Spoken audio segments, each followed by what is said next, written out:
first, we do begin with that breaking news we've been following. Our Dan Kennedy is live now with quite the scene unfolding. Where are you, Dan? What's going on there?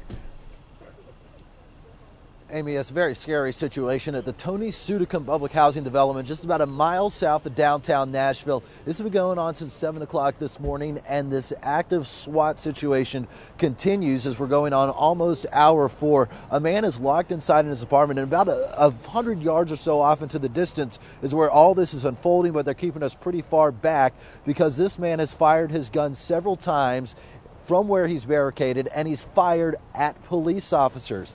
This is who he's been identified as this morning, Justin Jones. Officers say it all started as a domestic situation with Jones and his girlfriend at about 7 o'clock this morning when he fired his gun at the ground near where his girlfriend and an 11-year-old child were standing. Neither were hit, but still a scary situation, and that's what kicked off this entire SWAT scenario where we find ourselves right now.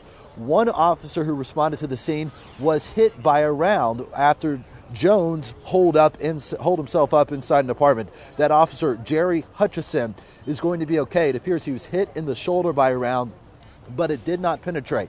He was taken to the hospital to be checked out, but again, he is going to be okay. I've also just learned that as the SWAT team arrived on scene to relieve regular patrol officers, this man, Jones, then fired a shot at a SWAT officer who returned fire, but neither party was hit in that incident. So you see, it's a very active situation here at Charles E. Davis Boulevard and Lafayette Street, just south of downtown.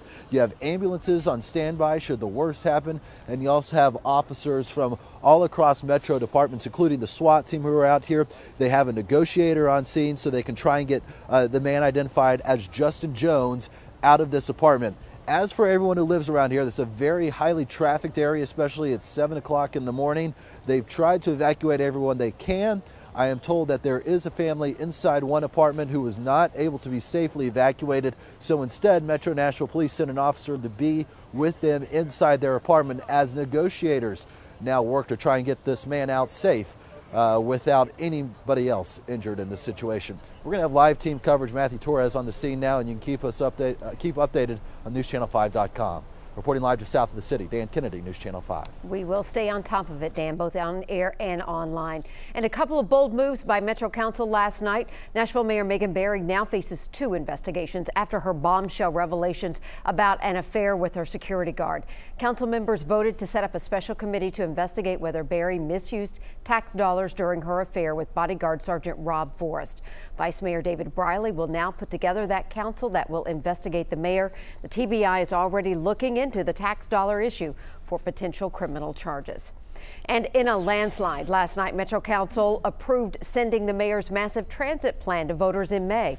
The $4.5 billion project includes a light rail, a downtown tunnel connector, and improvements to the city's current bus system. Opponents argue it's simply too expensive and raises taxes.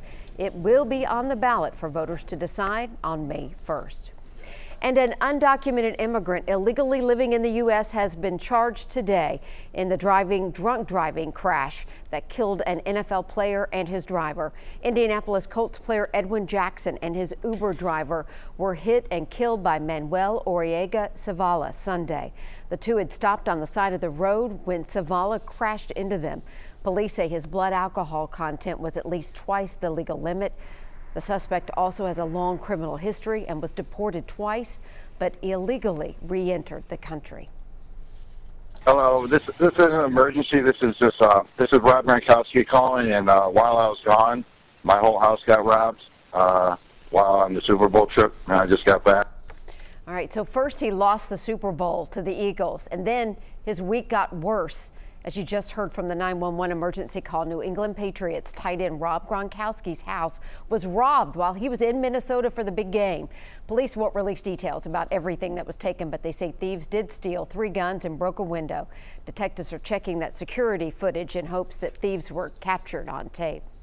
And President Donald Trump says he'd like to see the government shut down, and it may happen if Congress doesn't pass a new spending bill by midnight tomorrow night. The president wants immigration and border security in the deal, and so far new proposals do not include that. The House passed a short-term spending bill yesterday, and Senate leaders are working on a longer deal right now. The frantic search for survivors continues in Taiwan after a powerful earthquake hit overnight. The magnitude 6.4 quake killed 6 people and caused buildings to cave in and to tilt dangerously to the side, like that one right there. Nearly 200 people are still unaccounted for as emergency workers use crowbars and torches to try to locate victims in the dark. And of course, that search continues this morning.